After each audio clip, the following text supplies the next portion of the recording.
de infecções bacterianas a possíveis problemas na gravidez. Você sabe como a saúde bucal está ligada à saúde do corpo de modo geral? Pois é, uma boa saúde bucal vai muito além de dentes brancos ou de um bom hálito. Eu me chamo Louise Fiala e esse é mais um episódio do podcast Saúde Sem Complicação, da revista Ampla, a revista das Unimedes do estado do Paraná. E para esse bate-papo, a gente recebe hoje aqui a cirurgiã dentista e especialista em odontopediatria, Anne Longo, para bater mais um papo sobre como a saúde bucal também está ligada a doenças sistêmicas, aumentando o risco até de infarto e AVC. Anne, muito obrigada por topar esse convite e seja muito bem-vinda. Obrigada a você pela oportunidade. Bom, Anne, as pessoas estão até cansadas de ouvir o que a gente fala sobre escovar os dentes de forma correta, usar o fio dental. Porém, no consultório, às vezes os profissionais encontram um outro cenário, né? Por que isso acontece? Assim, o que você sente no consultório que tem essa resistência das pessoas a cuidarem com a saúde? Vem de gerações, né? Muitas pessoas acabam tendo a ideia de que não precisa se preocupar tanto com o dente, que usa uma prótese. Antigamente, né, se extraíam todos os dentes para colocar uma prótese removível, né? Hoje a gente vê uma busca muito mais acentuada pela estética, principalmente, mas acabam deixando de lado outras questões. Às vezes as pessoas preferem fazer uma faceta no dente da frente, mas ignoram os problemas do dente do fundo, por exemplo, né? Então, é uma resistência de gerações, né, que a gente vê antigamente que não tinha tanto cuidado, né? Hoje a gente tem uma busca maior pela estética e, consequentemente, pelo cuidado também. Mas, ainda assim, é muito comum a gente ver o descuido mesmo. E eu até perguntar isso, as pessoas têm uma questão de ver muito como uma mera estética, né? Ah, bem isso que você falou, uma faceta. Existe alguma possibilidade de talvez conseguir mudar a mentalidade das pessoas? Isso vem desde cedo? Como que funciona? Eu, como odontopediatra, vejo que o cuidado vem desde cedo mesmo. E hoje o acesso à informação, à internet, tem muita informação, né? Então, as pessoas estão mais cuidadosas. Mas, mesmo assim, ainda vem a mentalidade dos nossos avós, bisavós, de que, dente de leite não faz diferença, que vai cair um dia, mas as pessoas atualmente têm buscado mais a saúde desde o comecinho e isso previne problemas ao longo da vida, né? Desde cedo ensinando o correto. E aproveitando até a gente falando um pouco sobre a escovação desde cedo, mas você citou da importância do dente de leite, as pessoas têm essa questão de minimizar. Qual que é o impacto que o dente de leite tem no futuro ali pra frente, depois que vem o permanente? Como que funciona? O dente de leite, ele preserva o espaço para o dente permanente, além da questão estética, funcional, da questão fonética também influencia, né? Então, o dente de leite, cada um tem um tempo para nascer, um tempo para cair. Tem dente de leite que nasce entre 2 anos e meio, 3, vai trocar com 12 anos, né? Então, a falta desse dente, quando tem uma perda precoce, pode afetar, sim, o nascimento do dente permanente, nasce no lugar errado. Infecções também no dente de leite também podem afetar a estrutura do dente permanente, então dente de leite faz muita diferença. Fora os quadros de dor, questão de estética, às vezes a criança com os dentinhos da frente quebrados, né? Sofre bullying na escola, então é uma questão muito ampla, né? E tirando que os dentes de leite permanecem ali até uns 5, 6 anos até começar a cair, né? Começa a trocar com 6 anos em média e termina com 12, mais ou menos, né? Super então, importante. Uma vida ali. Com certeza. E o que a gente citou até no começo, falando da questão da saúde bucal com doenças sistêmicas, quais que são as complicações que podem existir no organismo que vem da falta da higiene? Você pode citar algumas pra gente? A gente tem principalmente a relação da gengivite mais acentuada, que é a doença periodontal, que é a evolução da gengivite, quando a gente tem a presença do tártaro ali ao redor do dente. Esse tártaro, ele preserva muitas bactérias ali. E a facilidade dessas bactérias ir para a corrente sanguínea é muito grande.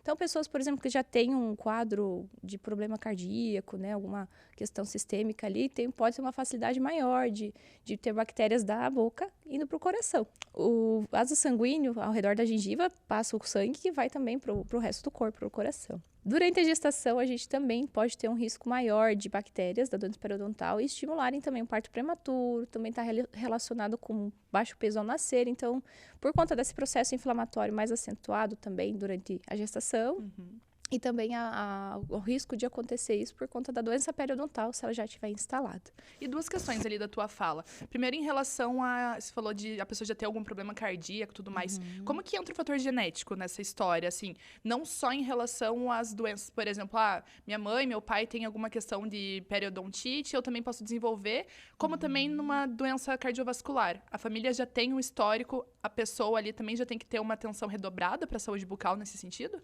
A doença periodontal, ela pode ser genética, mas a maioria das vezes que a gente observa é a doença periodontal por conta mau cuidado mesmo, né? A placa da alimentação vai ficando em cima do dente, com o tempo ela vai endurecendo, né? Vai calcificando, que vira o tártaro.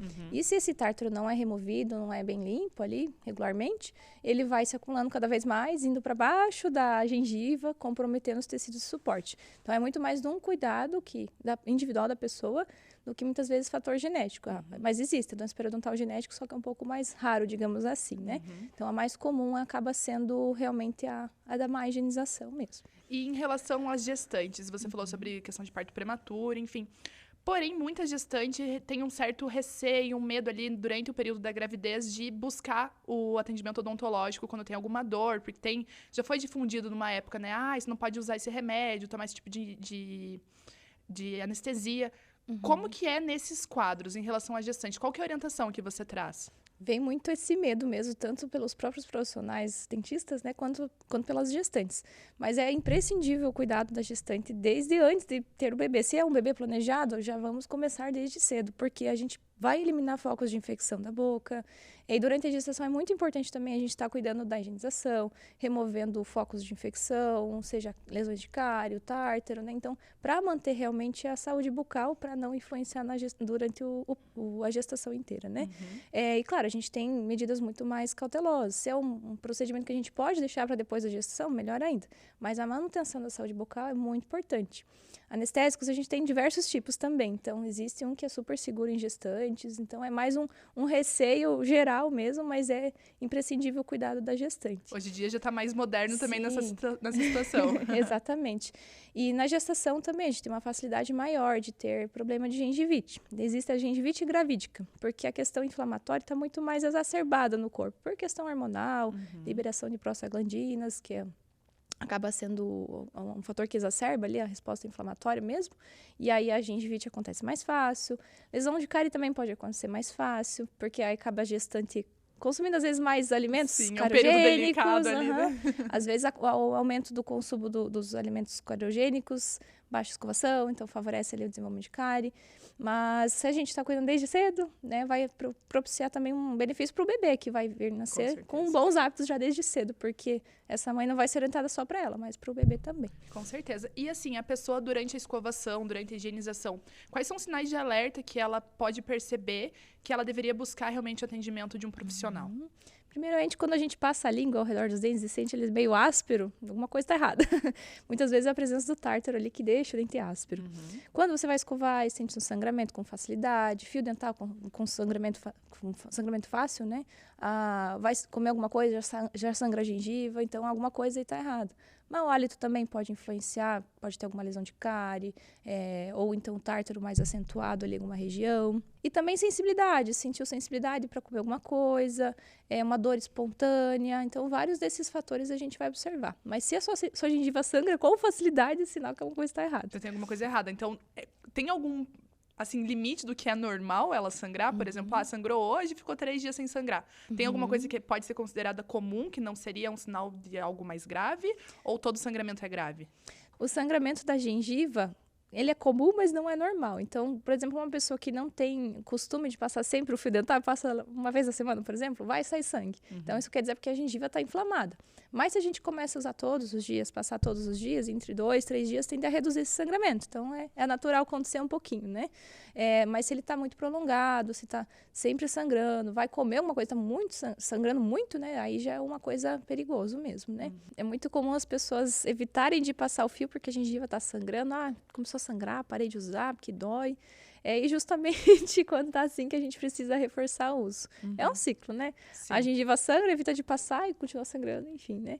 Então, se a gente vai mantendo diariamente bonitinho o fio dental ali todos os dias, esse sangramento vai diminuir. E, infelizmente, é a única ferramenta que a gente tem para reduzir a gengivite. Se mesmo assim, cuidando todos os dias com o fio e escovação adequada, continuar sangrando, aí é bom a gente verificar se não tem um tártaro ali subgengival, embaixo da gengiva, que está propiciando esse sangramento mais acentuado. E se a gente cuida desde o comecinho, desde o início, a gente vai evitar com que aumente, vire uma doença periodontal, né? No caso de adultos, né? E acabe combinando com as questões sistêmicas que a gente viu, né? Tanto na gestação, quanto, né, questão dos pacientes mais suscetíveis também à questão da bactéria e até o coração, né? A diabetes também é um momento bem interessante da gente observar. O diabético ele também tem uma resposta inflamatória muito mais acentuada. A doença periodontal tem uma facilidade maior para desenvolver a doença periodontal por questão inflamatória mesmo. O corpo está muito mais suscetível a essa inflamação. Então, ao menor sinal, já acaba exacerbando ali esse processo. Então, por isso que a questão periodontal, a gente tem que estar cuidando muito desses pacientes diabéticos. E, em contrapartida, a doença periodontal já pré-existente nesses pacientes diabéticos altera ali a glicemia também. Pode ter mais dificuldade de controlar a glicemia. E essa questão que você citou de ir ali a bactéria para o coração, todos esses problemas que a gente nota, até o risco aumentado de AVC, a própria endocardite, nasce desse problema na gengiva ou pode ser de outras questões bucais? Não sei se existem outras. O abscesso, por exemplo, ele decorrente da cárie. A cárie, por exemplo, ela evolui para um problema de canal e se não for tratado, ele vai evoluir para um abscesso, muitas vezes, que é o inchaço, né, de pus, enfim, né. Isso também pode ir para a corrente sanguínea. Não só a questão periodontal da gengiva, né? E a endocardite tem pacientes específicos, assim, que tem alguma questão já cardíaca, né? Não apenas a pressão alta, digamos assim, não esses casos, né? São casos específicos mesmo. É um pouco mais raro, então. É um pouco mais difícil. Bom, então a endocardite não é uma coisa assim tão comum que todo mundo tem o risco, é isso? Isso. Tem pessoas que têm problemas cardíacos, por exemplo, válvulas cardíacas, já tem um histórico de endocardite bacteriana, ou então outras doenças cardíacas que podem favorecer esse processo, né? Então, as bactérias presentes ali na boca, às vezes durante um procedimento, esse paciente precisa passar por uma profilaxia antibiótica, por exemplo. Tomar um antibiótico antes do procedimento mais invasivo. E porque tem um risco mais acentuado das bactérias ali entrarem na corrente sanguínea e irem até o coração, que a gente chama de bacteremia, que é quando as bactérias estão na corrente sanguínea.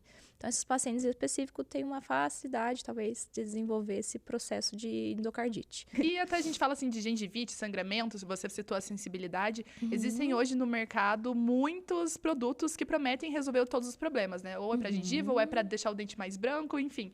Existem produtos que realmente fazem a diferença ou todos têm que ser utilizados com orientação de um profissional? Cada caso é um caso.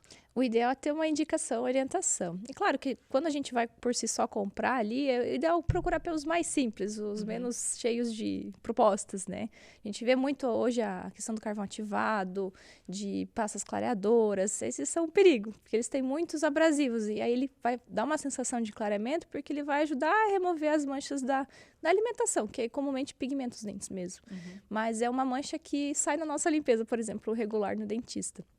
Porém, se a pessoa usa sempre essas pastas todos os dias, ele vai abrasionar cada vez mais o dente, vai dar sensibilidade, vai prejudicar a estrutura do esmalte.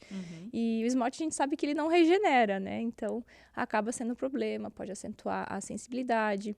E a gente vê muitas coisas na farmácia, no mercado, promovendo um monte de soluções milagrosas. Mas, o marketing, né? Milagroso. Exatamente. Mas o básico bem feito, escovação adequada, com uma escova macia, pasta, às vezes a mais simples ali, acaba tendo um resultado muito legal, muito, né, o básico que vai funcionar mesmo. E o fio dental diariamente vai funcionar para manter a saúde bucal e não é um produto que vai, muitas vezes, fazer um milagre ali.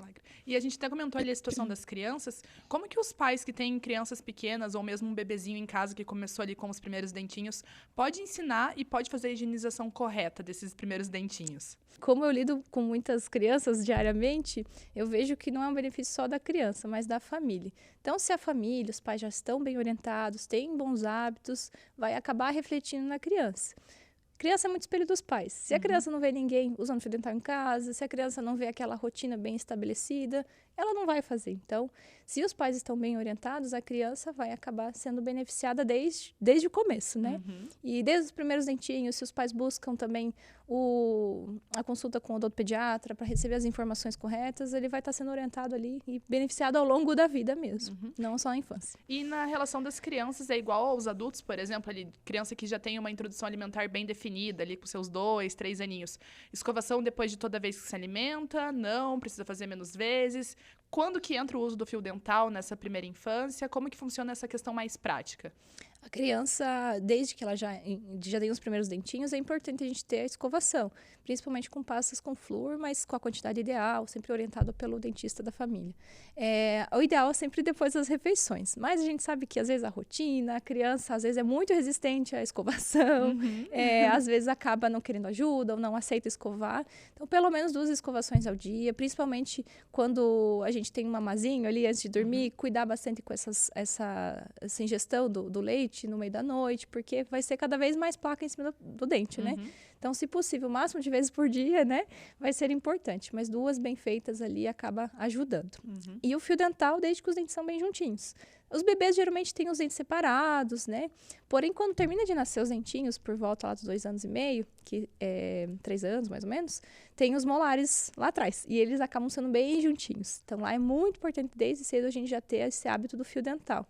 E se a criança não conhece o fio dental esses dias, isso acaba sendo mais resistente também. Sim. Então, às vezes, quando ela é pequenininha, vê os pais usando, ela já vai se adaptando, né? Para lá no futuro acabar usando mais frequentemente mesmo. E a escova dos pequenininhos é igual, assim, as nossas em relação às cerdas. São as cerdas mesmo e não a de silicone.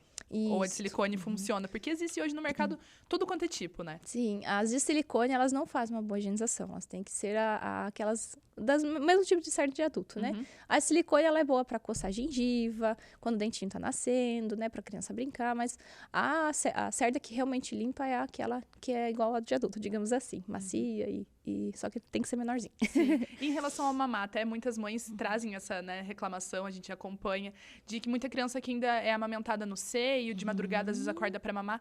Esse mamar que é do seio tem o mesmo risco do que uma fórmula, um leite de vaca, ou é mais tranquilo?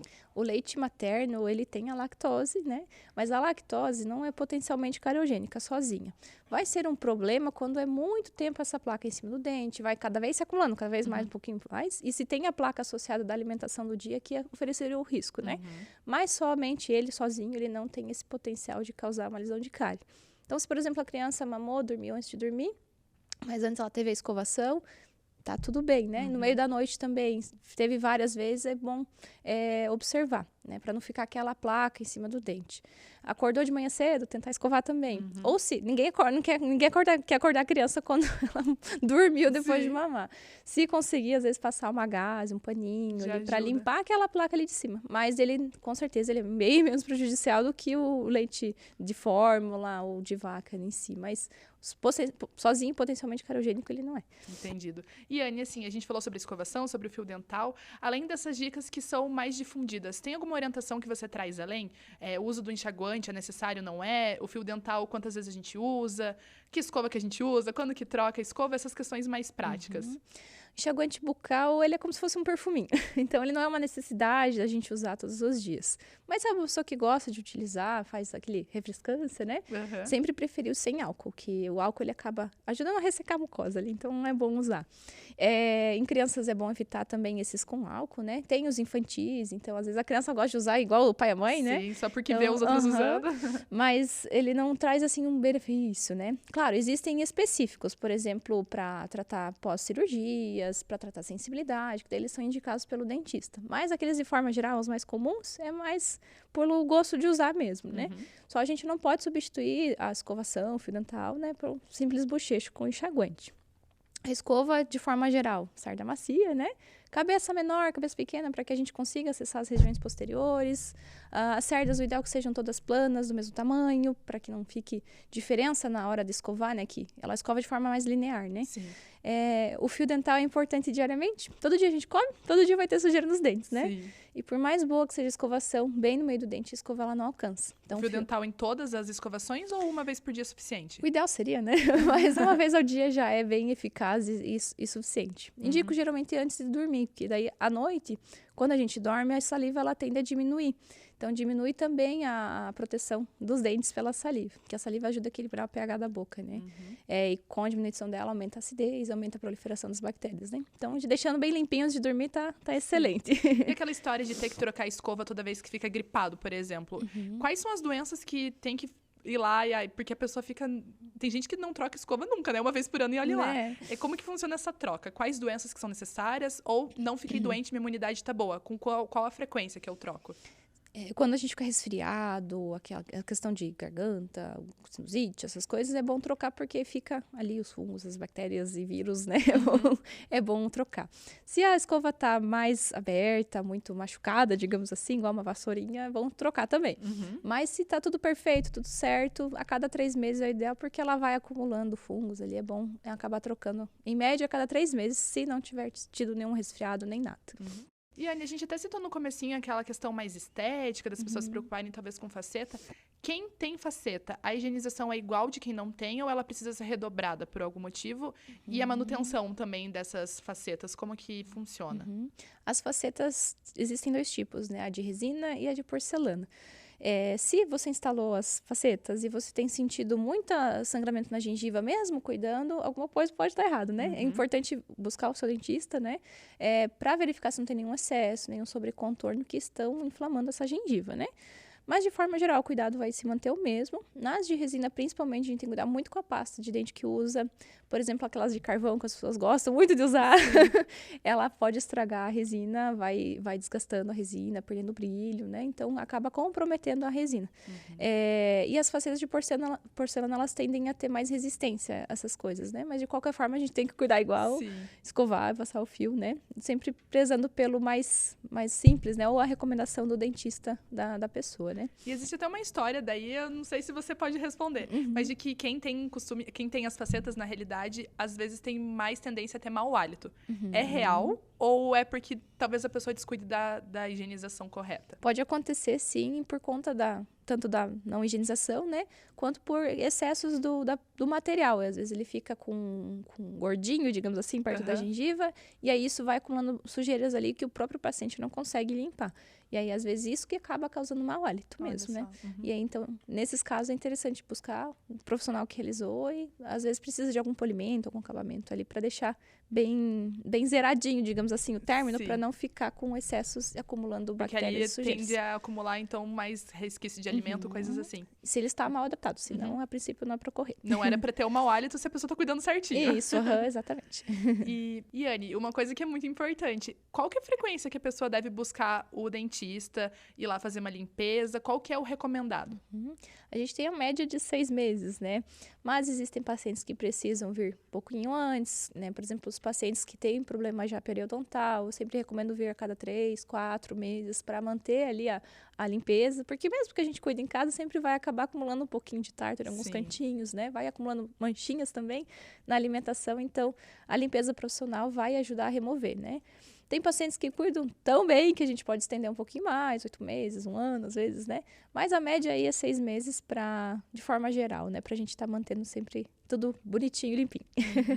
Bom, e uma pergunta que chega bastante pra gente também é em relação ali à forma de você guardar a sua escova de dente. Porque muitas pessoas deixam, então, no banheiro, ali do lado da pia, junto com a escova da família, com, sem capinha, enfim. Qual que é a melhor forma de fazer guardar essa escova?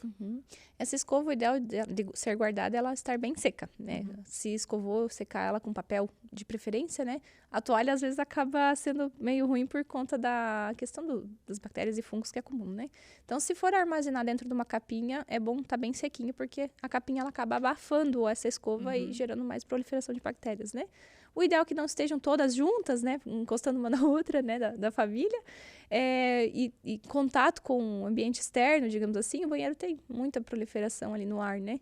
Então, é bom estarem guardadinhas, mas se for guardar dentro de uma capinha ou dentro do armário, é bom que ela esteja bem sequinha. Sempre bem sequinha. Bom, Anny, tenho certeza que quem acompanhou esse videocast tirou muitas dúvidas e também reforçou a importância ali que a saúde bucal tem para o corpo inteiro, como a gente viu questões da gravidez, na infância, depois dos pacientes que têm algum risco associado.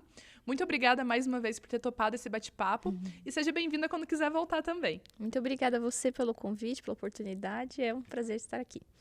E esse foi mais um episódio do podcast Saúde Sem Complicação. Esse episódio e todos os outros você confere no YouTube, no Spotify e também no site da Revista Ampla. Obrigada e até a próxima.